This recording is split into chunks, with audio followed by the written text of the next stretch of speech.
I'm Christian Abbott. I'm Nathan Lavender. I'm Sean Abbott, and this is the Red Mist Podcast.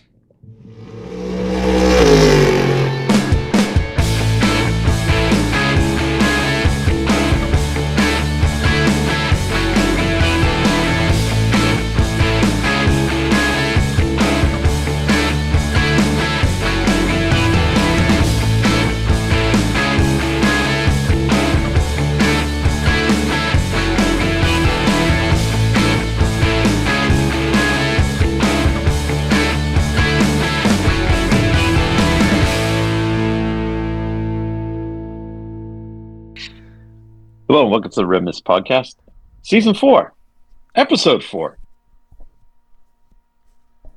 The number 4, 1977, McLaren M24 of Johnny Rutherford. IndyCar. If Nate was here, he'd be wanting the number 4 Kodak Chevrolet, but I can't do any NASCAR. Well, I mean, we could double dip in the Corvette camp, and yeah, I was thinking about that, but you know, I didn't really want to get into that. I mean, Season 4, Episode 4. It's kind of like the 2025. What's it? SF 20, 25, 28, whatever they're on. Well, as you mentioned earlier, it could have been the team. Season 4, Episode 4. 4 Team LH blessed. Yeah. Hashtag blessed. Who knows? Maybe we'll be saying that for the 44th episode of the season. Yeah. If we get there. Anyways, on tonight's episode, we'll discuss the fiasco that is NASCAR quickly. We'll look at the prologue for the World Endurance Championship that kicks off this Friday. Not this weekend, but Friday. No. The prologue already happened. This is round 1. Yes, I know. No. This is round 1. That's what I'm saying. Yeah. Round 1 is Friday. I thought you said that the prologue was this week. No. Sorry. Okay. What happens when you have 2 weeks off? But yes, Friday is round 1. Round 1. For those of us on the East Coast, it's a 6 a.m. start. God. Very excited about that. Or for you in the Central Time Zone, 5 a.m. I don't know. Provided you have the WEC app. I was going to say how much work is going to get done Friday for anyone watching WC in the States. Well, it'll be over. Is it a 6-hour race or a 12-hour race? It's like an 8 or 10 1,800 kilometers. Oh, it's a 10-hour race. It's a 10. I think it's 10 hours. Yeah. Holy crap! Because they can't. Wow. That's the entire workday. That's fantastic. Yeah. Anyways, we'll look forward to. Kicking off tomorrow, I believe, is Formula One testing. Oh, that's right. In Bahrain. Yeah. Yeah.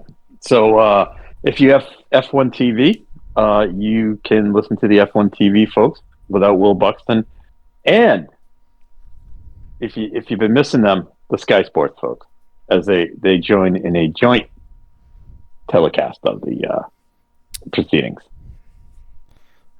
Probably should have been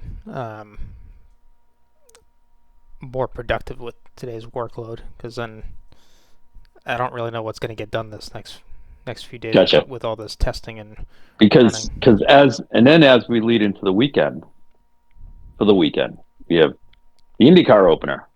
That's right. Yeah. Friday's going to be a busy day. St. Pete. Yeah. Kind of disappointed that you won't be attending. Maybe not this year, but maybe next year. Gotcha. Well, it's and then we have the opener of the MotoGP season in Thailand. Mm-hmm. Quite the kickoff. Oh, and then we have we do have NASCAR weekend at COTA. Oh yeah. So there is that. Yeah. It's a road course. We should be more excited about it. Just from, What I'm not excited about. I guess, what we like, but I don't know. Based off these last couple race weekends, I don't How know. these races finish. Yeah, exactly. All right. Anyways, let's get into it. Let's get the misery over with. Yes, let's please do. Hold on 1 second, please. I'm trying to find the thing that I need. Can't find it. We are checking. Got it. Hold on.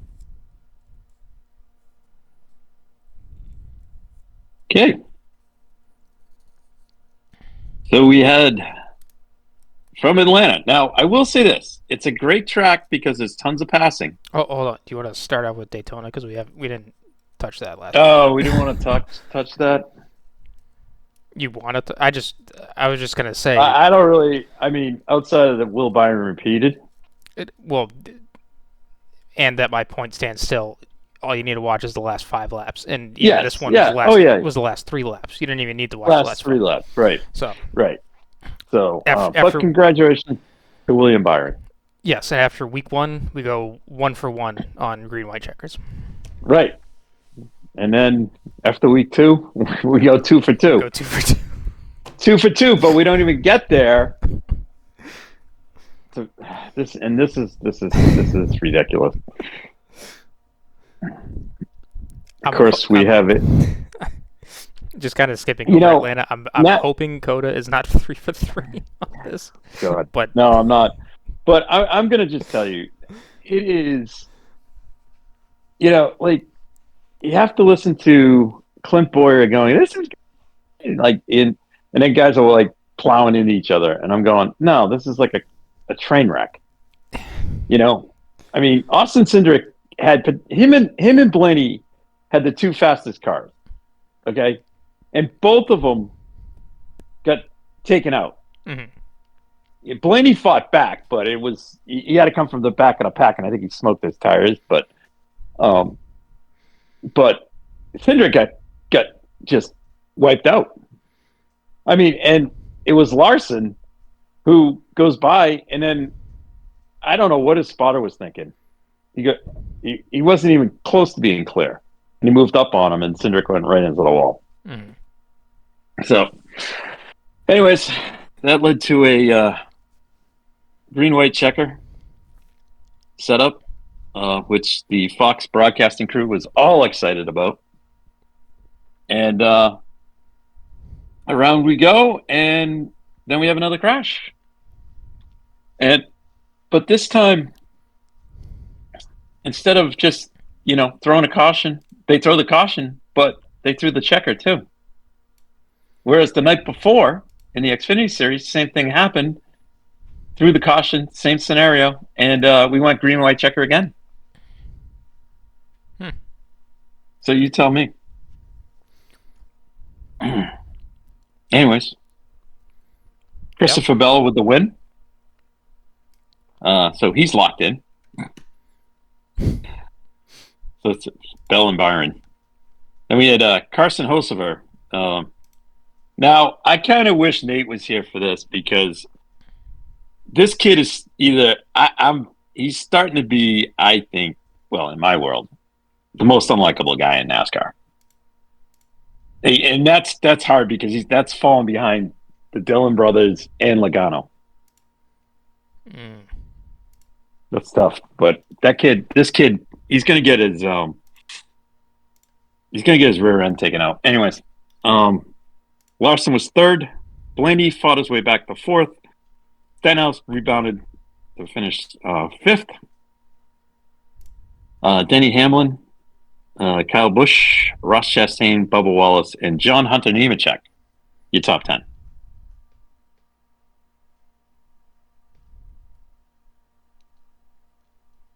Kyle Busch coming off a truck win on Friday night.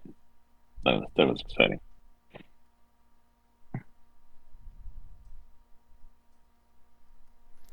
Exciting. Sorry, I'm just looking at the results. Daytona was not technically a green-white checker, but it was a restart within the last 5 laps.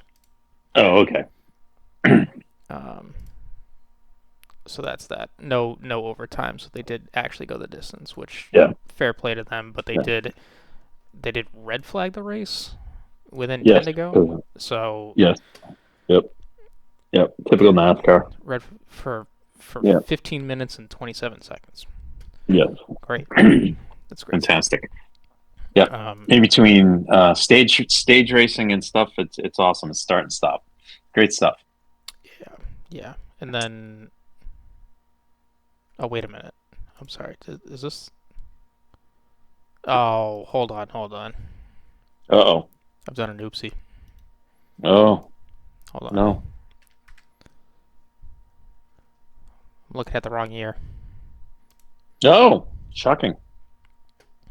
I mean, it was the same winner each year. What are you looking at? Like 1973? No, I was looking at 24. Oh, no. Sorry. Wait a minute. Back then, they don't have... Back then, they didn't have Nope. Let me. stage racing. We were correct. It was a green white checkered. It was a green white checker. All right. Because they went 201 Exciting. laps. All right. So good for them. And let's see.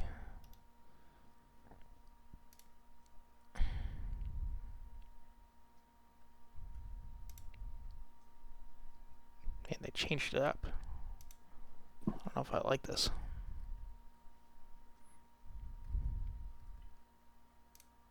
Is this thing gonna load? I love technology. Slow internet. It's awesome. There we go. Oh yeah, that definitely went into overtime. Race was 265 laps after a prescribed Woo. 260 laps, so they definitely went over. Wow. And yeah, COTA's up next. COTA's up next. And they're doing the short layout. So they're going like halfway through the S's, and then they're cutting. No. Are they doing... They're not doing that track that they're in the supercars on. No, they're not using that shortcut. They're using the next shortcut that's for... So the original... They've basically made a new layout. Are they not going... So they're not going all the way out to the end of the track? No, we're not going all the way out. So what they're... Well, why? I don't... It taxes the driving skill of these guys? No, the only argument I can see this for is you get more laps, so it's more towards the entertainment side. This is the only reason I can see this is one, the lap count goes up, and two, the pace lap for cautions is shorter. Like that's it. That's all I could see out of this. Fantastic. And then unless they were concerned about brake temps after flying down the long back straight. Yeah. But I mean, yeah. I don't know. We'll see how it goes. But we'll see how it goes. Yeah, there's outside of the Grand Prix layout, there is a cut through, and yes, like the supercars used it 1 year, and that's the West layout, I think it is. Yeah. Where you go through the main start finish line around the triple right-hander around the tower, and then there's the East layout, which is the back, like way back part of it. Oh God. And but they're gonna use the East cut through, but with the rest of the West course. So basically, it just makes instead of having kind of a flowing lead into the cut through from the S's, instead they're gonna kind of like wrap around that long right-hander in the final part of the S's, and then brake hard, do almost a 180 hairpin, and then go cut through, and then towards the back, and then onto the back straight that way. Gotcha. So gotcha. That 180 kind of seems like the hairpin at the Charlotte Roval that they made last year. So I don't have really high hopes. Yeah, it's. I think they're looking for more of that. Gotcha. So Yeah. well, We'll regardless, see. like it's a road course race, so if as long as they sort each other out, after. I mean, granted, like it will be pretty single file by that point Yeah. because it's hard to go too wide through the S's. Gotcha. So, Gotcha. but yeah, that's enough NASCAR. That's gonna be exciting. All right. Well, we're onto there. Oh, Onto I COTA. guess the only or I shouldn't say the only, but somewhat positive note with COTA is that the IMSA VP Challenge Series is going to be there that same weekend as a sprint No, race. So this weekend. yeah, Oh, cool. so I mean, Well, I know they've run the full course before with those cars, so it'll be a little bit shorter, but yeah, it's a good race to watch. yep. That'll be on the Peacock. It might even be on It won't be on IMSA Fox. TV on YouTube, Oh, yeah. Okay. All right.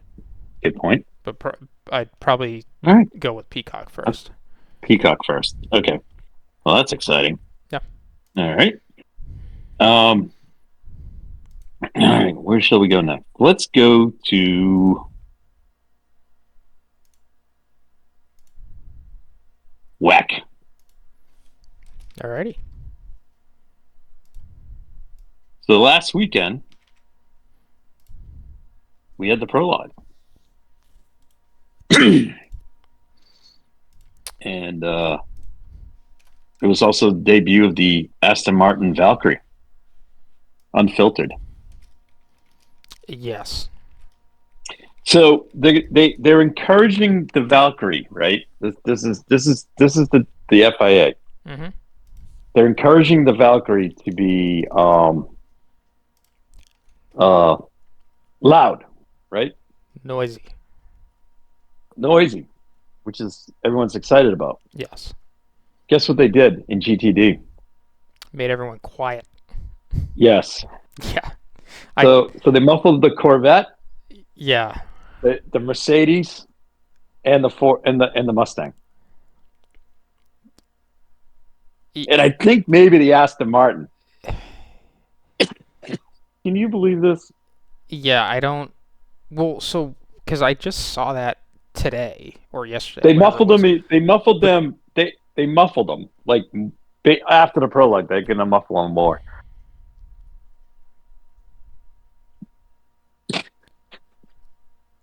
Well, so then is the Valkyrie louder than all the Yes. GT3 cars now? It's loud. It's loud as loud. I went back and listened to that Marshall Pruitt thing, and that thing is awesome, Oh, no, but it's loud. Yes. No. I totally agree. It's loud. Like I get it. Yep. It's definitely edging out the Cadillac for the loudest car out there. True. But I guess my question is, are they, even though they've let them open it up, is it at a higher decibel level than what the GT3s are? I don't know, Christian. It just seems like a dumb thing. I agree. I mean, if the platform is GT3 and you now want to just throw a muffler on these guys for exactly no better reason, like I don't really get it.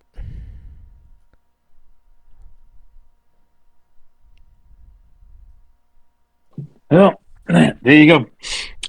So anyways, just kind of recapping the 4 sessions over the weekend, two Saturday, two Sunday.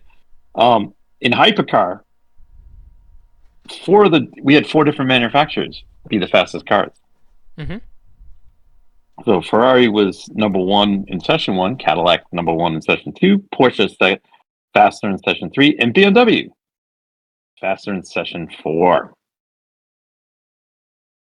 All right. 5 cars went faster. This is on my notes here. 5 cars went faster than last year's pole time.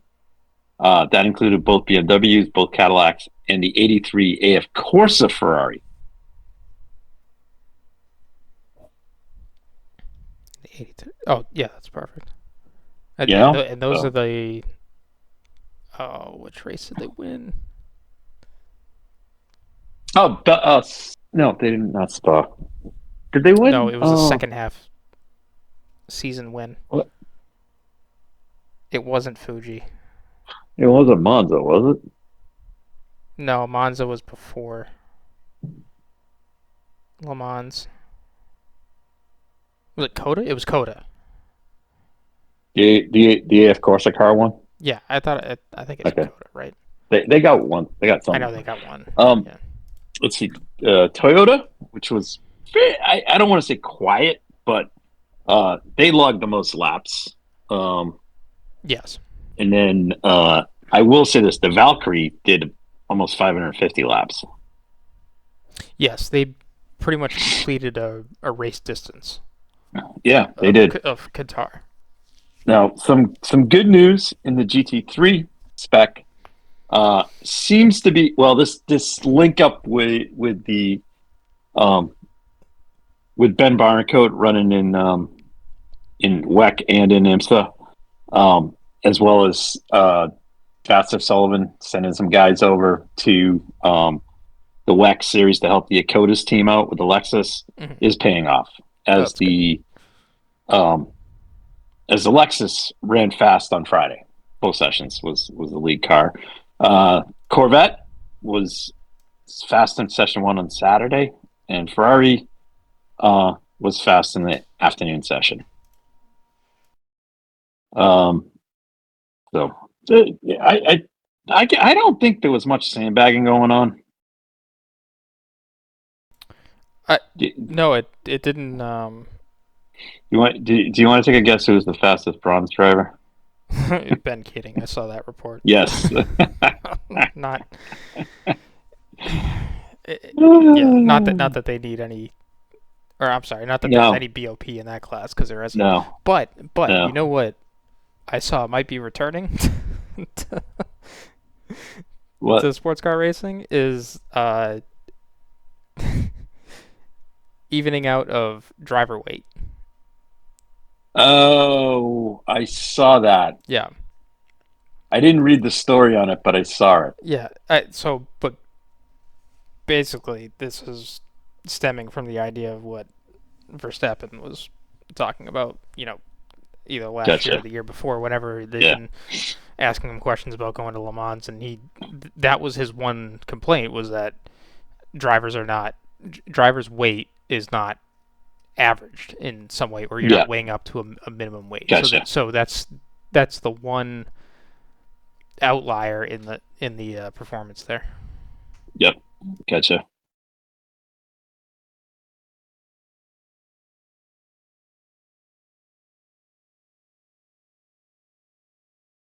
It's a 10-hour race Saturday. Yes.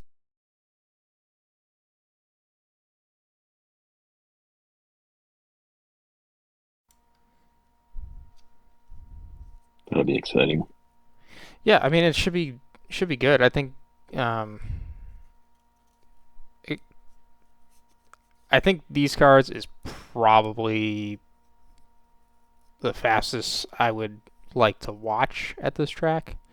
I mean, yeah, you probably could watch F3, and I think the F2 race was okay, but the F1 cars, I just don't. It doesn't do it for me. It's definitely a motorcycle track for sure, and it just doesn't. It's a good qualifying track for the F1 cars, but now in terms of a race track, it's. I have to find this. So, in addition to the WEC race this weekend, there is a 30-car grid of sports prototype and GT cars from 1966 to 1981 running. So we have a sick Ferrari 512 BBLM. Is this which at ran in Qatar, or this is at Qatar? No, this is at Qatar. Huh. from 1979. That car was pretty crazy. Yeah. It ran in IMSA, Well- mostly at Daytona and Sebring, but it was pretty cool. There is a Porsche 908 running, a bunch of 911s from like 69 to 70 something. There is a 928S running, which is cool. This is even rarer. A 934-5. So this is before they went to the 935, and then they went to the 935 Kramers, and then all the crazy ones, the JLP 935s, the Uniscopes, the John Fitzpatrick racing ones, and the Coca-Cola Bob Aiken cars that got really whacked out. Even the Moby Dicks that Andile ran and Porsche ran. I mean, the 934-5 was kind of a cool car. It was kind of a hybrid, so it was awesome. But that's pretty cool. Oh, okay. 2 30-minute races, one Thursday, one Friday. Oh, that's good. Okay. I like that. So we'll have to go digging for that and see if we can I'll find have to dig around for that. I wonder where that's I going to guess be. my only question though is, are they going to be muffled? Those guys? Yeah. God, I hope not. Anyways, just don't swear. No swearing. Yeah, don't do that. The World Rally guys are all up in arms about this too. Oh, that's right. Yeah, because it applies to them too. Yeah, some guy got binged for like 10,000 euros for dropping an F-bomb on TV. It's like, Jesus God Almighty. Anyways, Yeah. nothing here. Nope. All right, so that's our WEC. Moving on to Formula One, Formula Uno.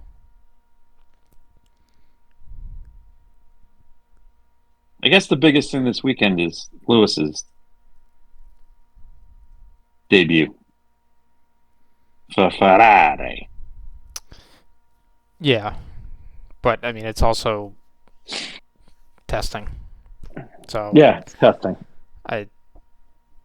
Everyone's just gonna get miles, and Yep. Pray that car doesn't break down. yeah. At this point, it's oh God, what is this? Is this the 4th or 5th year of this set of regulations? Yeah. So everyone pretty much knows what they have that they're rocking up with, and Yes. I'm sure teams will probably be a little bit closer, or there might be a slight shuffle, but We're not going to know until next week. No, Seriously. you won't. Because no one will know there's no what pace the is only until session, first the qualifying last session. session. Well, see, the thing is, you want to just go out and get miles on the car because this is the first time the cars have really run, Yeah. right? Outside of the sims. And I think Ferrari did a shakedown, but it's not really a true. Well, everyone gets the 10 kilometers of media, which Red Bull did that you today. get. Ferrari, I think, did it like a couple days. Well, like late last week at Maranello, at Fiorano. But not. But the thing is, you can't really go out and you got to be careful. It's only because next week, Right. I mean, season starts. to a degree, it's those 10 kilometers. It really is just some brief media content and an installation run to make sure that the car fires up and everything is not bolted together, not falling apart. My money's on Kimi Antonelli stuff in the Mercedes. Yeah. Yeah, that'd be one. I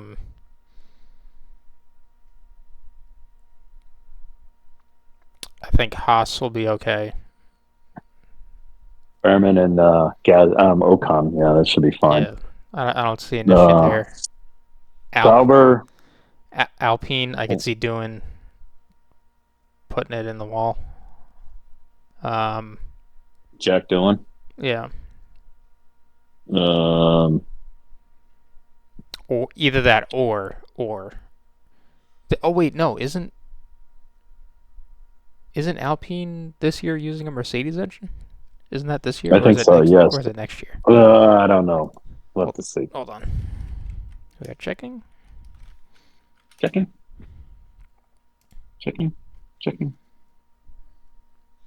Where are they? Nope. This is This is the it. Last year. I think this is the last year of the Renault engine. Gotcha. So I mean, well, I guess in that case, then the Renault motor could just have itself a day. Who knows? That's true. Trying to think. I just can't. I don't see a lot coming out of this other than it's a photo op with Lewis in the car. So. Yeah. But big news. Team LH welcomes back a key component to the team this weekend. Is it the Angela Cullen? Yeah, fitness. She's trainer. back. Yeah, she's back. Took a year off. Mm-hmm. And then comes back when he magically goes to Ferrari. I wonder if she was tired of Toto's act. We haven't even hit the ground running, and I'm already sick of Toto. Yeah, I don't know. Tired of him. And anyways. I mean, don't get me wrong. I think he's also sick of some of the questions as well. So because it seems like everyone's asking him the same question or trying to buddy with him on the same comment about whatever. I haven't heard a word out of George or Kimmy, and I'm sick of both of them. I have nothing against Kimmy. I don't think at this point I'm just gonna let him do his thing, and if he puts some results out, good for him. If he doesn't, then I mean, I don't really know what his expectation is other than he has to finish at minimum 8th this year. Right.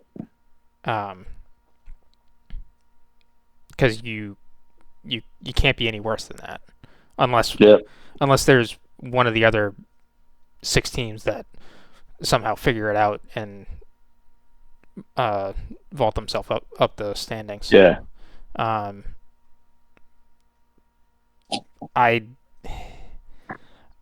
mean, it's really hard to say which team is the favorite other than McLaren, just based off of last year. But I mean, even that, they're not bulletproof either. No. I mean, Red Bull's definitely taken a drop, but then again, they're more likely to bounce back up this year because the hope is that Lawson is quicker than Perez. Well, yeah. In terms of the manufacturers championship, yes. Yeah. I have to think that Ferrari's the favorite for the manufacturers championship. I don't think they're the favorite. I'm not 100% certain whether or not they will have somebody contending for the drivers championship, but well, if they sort out the strategy, and I think this is probably the biggest step, this is probably the biggest step backwards for them, having lost Carlos. Is I've never seen Lewis really think for himself in terms of strategy, because every time something went wrong, he's always the first one to say, "Let's just park it." And Charles, hopefully he's picked up something from Carlos in this past year. But I doubt it. But yeah, I don't know if that'll be the case, because Carlos was always thinking, or at least he was the most vocally thinking about stuff. Which is pretty much where, I think with Red Bull, it's very collaborative. I know Max gets pissed when it doesn't go right, but I think it's much more collaborative. Yes. At least Max in the pit wall. I Yeah. have to see what it is with Liam. But there we'll see. was a clip that I scrolled past on social media either today or yesterday, and it was of Max pulling out a pit lane, and he damaged the front nose because he hit the other end of the pit wall, and GP was asking over the radio, "Is the car all right?" And I think one of the other engineers answered, and GP was like, "No, no, no. I know what happened. I just want to hear from Max."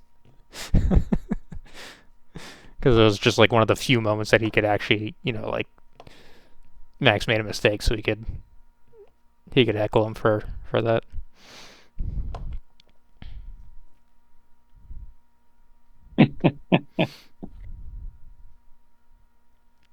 But yeah, I mean, McLaren is probably the favorite for the driver's title at this point, with just the strength of the car. Because with Red Bull, it's kind of a question of what are they focusing on. Yeah. Whether it's they're gonna try and contend for the 25 championship, or if they're gonna put the resources more into the 26 car. And it's obviously like we haven't even hit the ground running yet, and we're already talking about 2026. But I mean, just in terms of their development and what they think that they can achieve versus others, whereas to get it, I mean, they're in a fortunate position where they've won the driver's title 4 years in a row. So, what is their outlook of success? Are they okay with giving up for a year and then trying to have another, 3 or 4 more years of success in that way, or do they want to just keep winning? I mean, well, I know every team wants to keep winning, but with how everything is structured with the cost cap and how basically at the second half of last year, more or less, was a battle between 4 teams. Right. Mercedes not so much, but it's not like they weren't out to lunch at every single race. There were races where they could win. Yeah. Well, I think it's going to be interesting. Just kind of see. I just hope no one has any issues. Yeah. So that we get to next week and everyone hits the ground, on the same leg coming into this, Mm-hmm. and then is the first race no issue next weekend? But it's next weekend.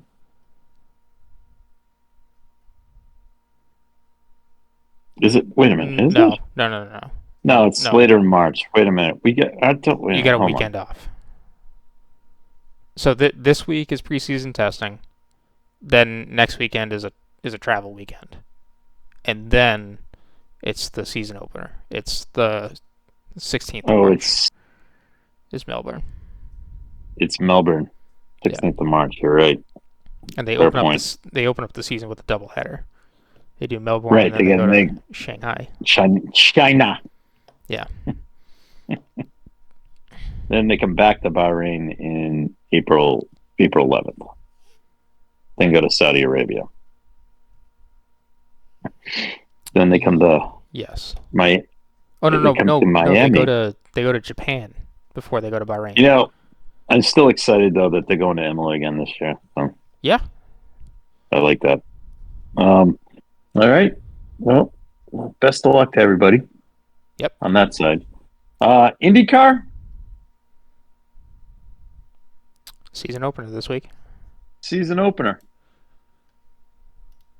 I don't have a favorite. I think McLaren is my favorite. Pato. Really? I'm going to go... Just based off last year, but then... Oh, wait a minute. No, hold on. Let me... I retract that. Herta. You might want to rethink that. I think Herta. Yeah. No, that's a fair point.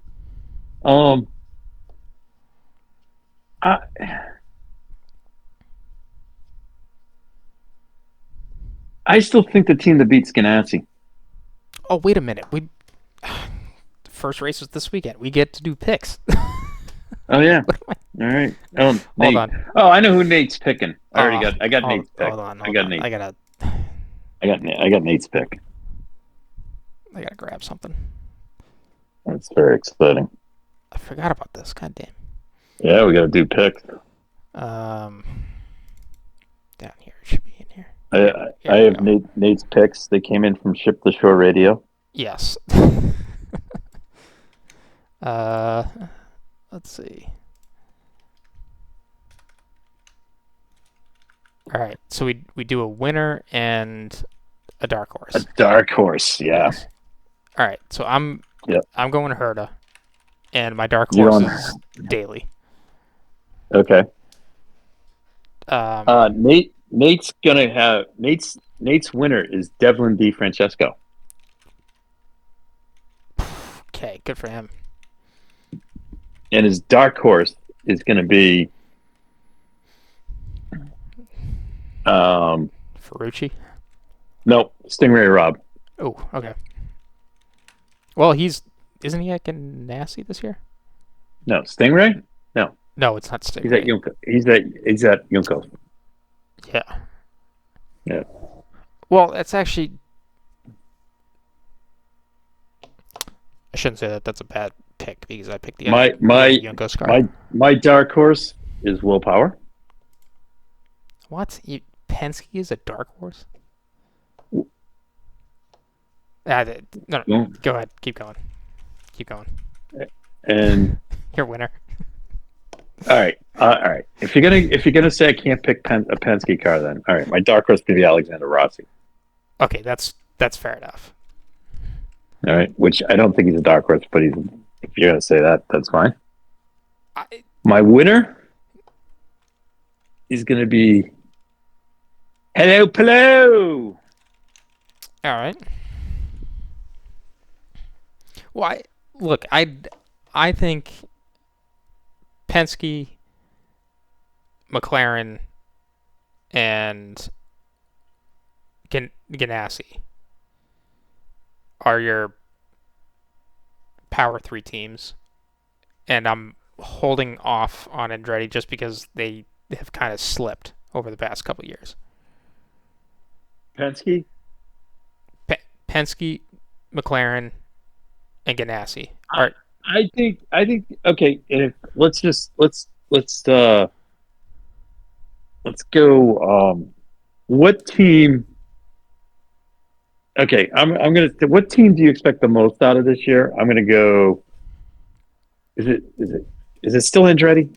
I don't even know. I'm T something. TWG. Yeah. Anyways, whatever. You know that it's gonna be. Anyways,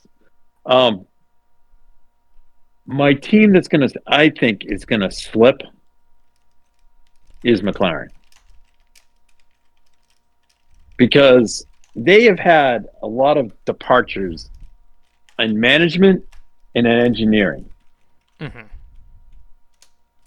And I mean, I know they've got Tony Kanaan coming in as team principal.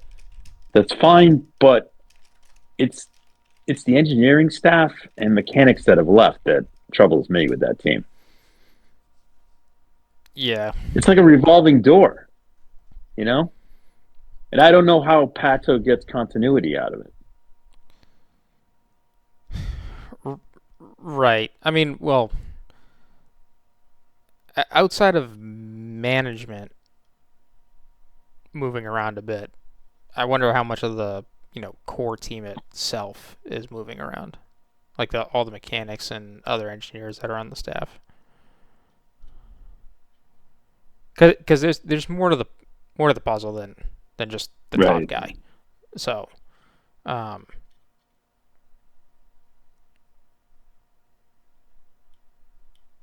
they really have only been going up each year.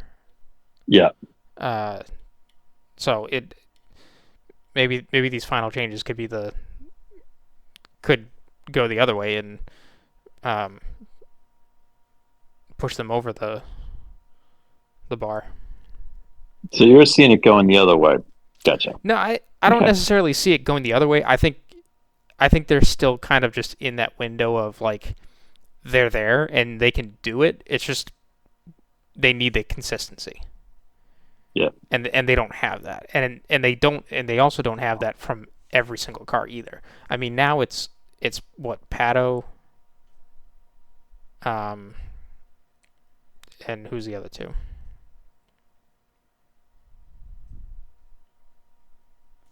Where's the team graphic? McLaren? Yeah, hold on. All right. McLaren that's last year. I need this year. McLaren is Pato, Nolan Siegel, and Christian Lundgaard. Now, the driver that could surprise there is Lundgaard. I think Lundgaard will be fine. Siegel, I think, will take longer to get up to speed. Not that he can't do it. No. Depends on his preparation. Right.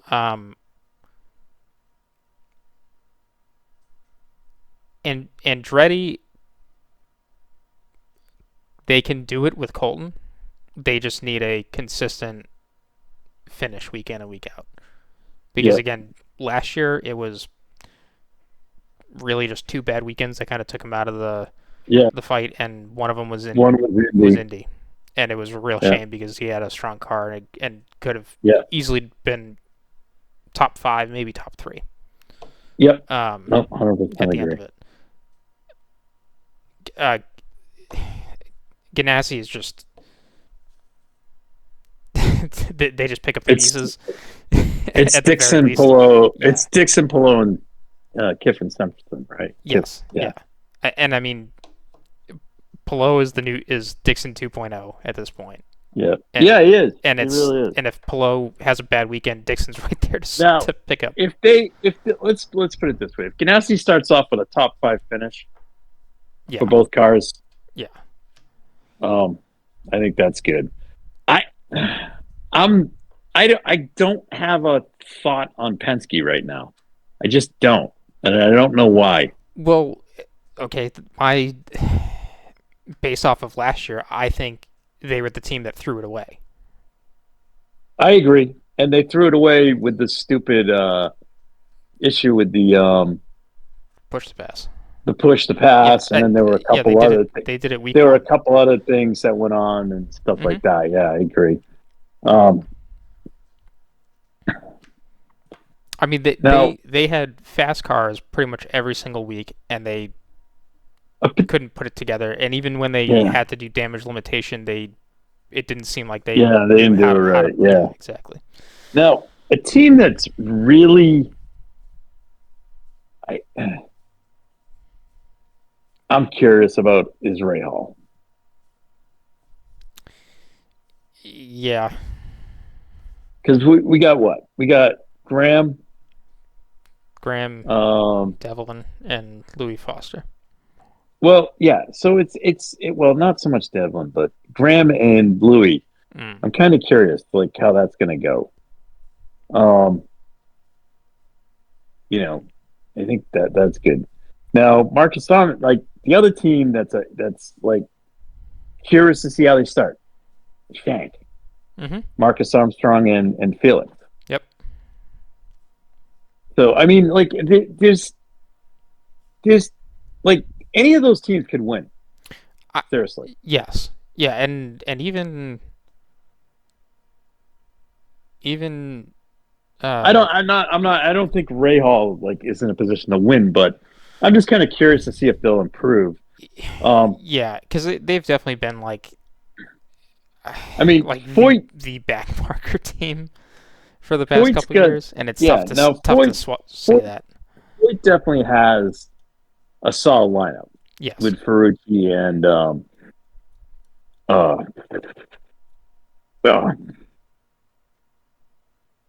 Malukas. Yeah.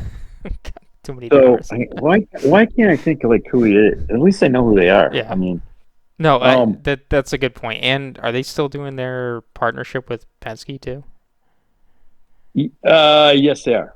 Okay, Yeah. so I mean, even And more so. now at Coin, who's there? VK and Abel. Oh, okay. Is that Jacob Abel? Yeah. VK, man, he could pull a rabbit out of the hat. There is a lot of good drivers, and there was a lot of movement between last year and this year. Yeah. So yeah. So I'm kind of excited. I'm really excited to see it. It's the unfortunate thing is it's on a street course to start. Yeah. That's the only thing. Yeah. But I mean, like last year it was, or maybe not last year, even the year before. Like I mean, Juncos the came track out of the puts up gate a good flying. Yeah, the track puts up a good, puts out a good race. So yeah, should be interesting.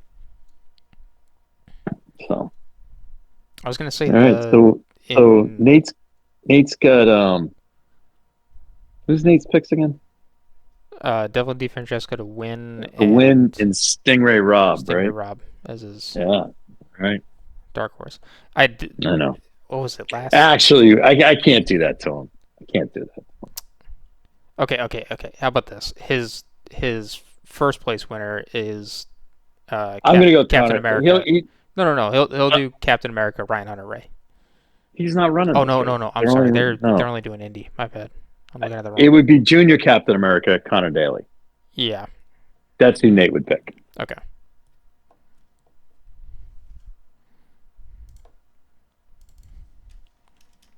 That's fine.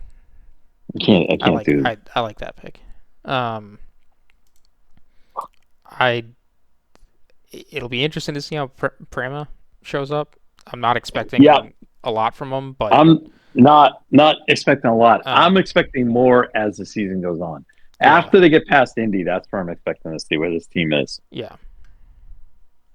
I think that I don't.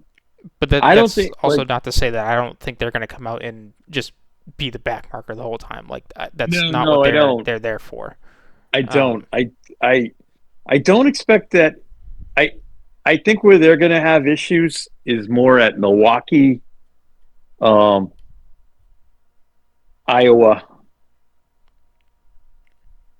The Ovals. Did they go to Kansas? No. In Kansas? No. Where do they go? Milwaukee, Iowa. Nashville. And Nashville. Yeah, that's where I think they're gonna.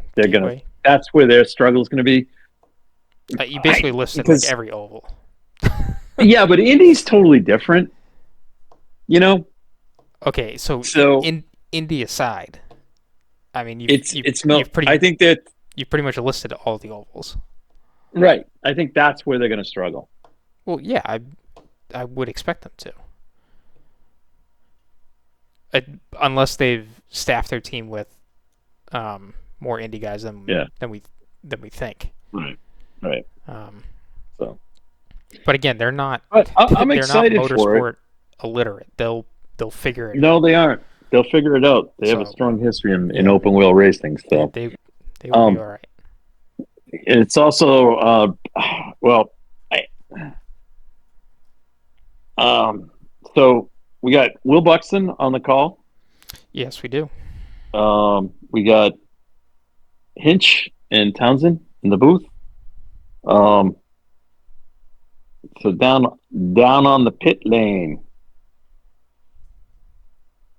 we have Kevin Lee.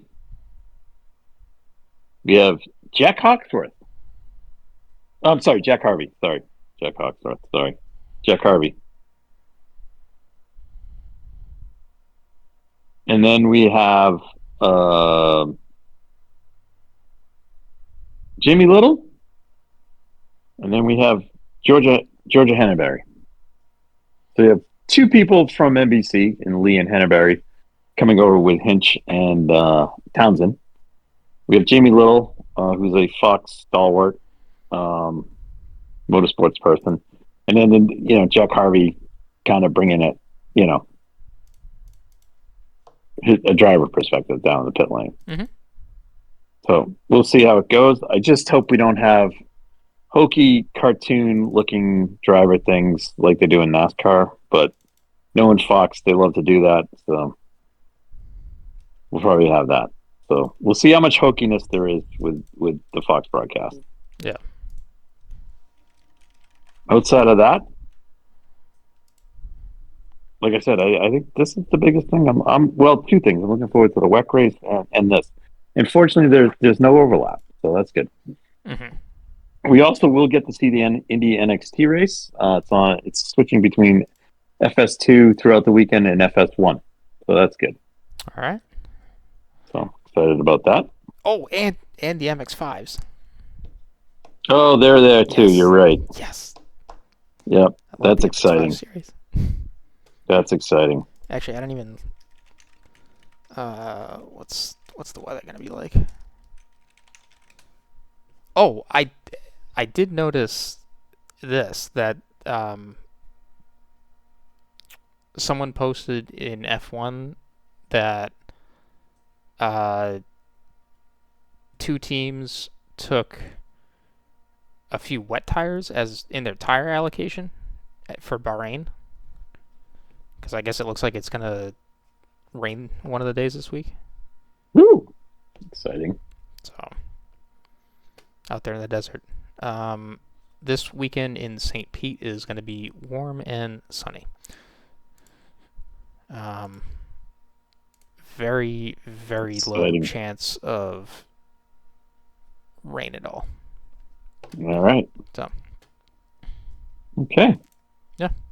And then for you two-wheel enthusiasts, Thai GP this weekend. Yes. So looking forward to that. I will try and fit that in somewhere.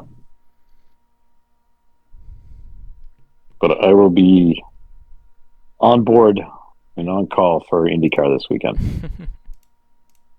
So looking forward to it.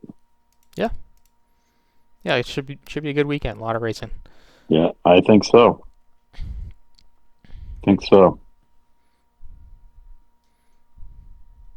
And on that note, Good night. Thank you guys for listening to the Red Mist Podcast, hosted by Christian Abbott, Sean Abbott, and Nathan Lavin. It's produced by Christian Abbott, and music is by Alex Wart and Harrison Tate.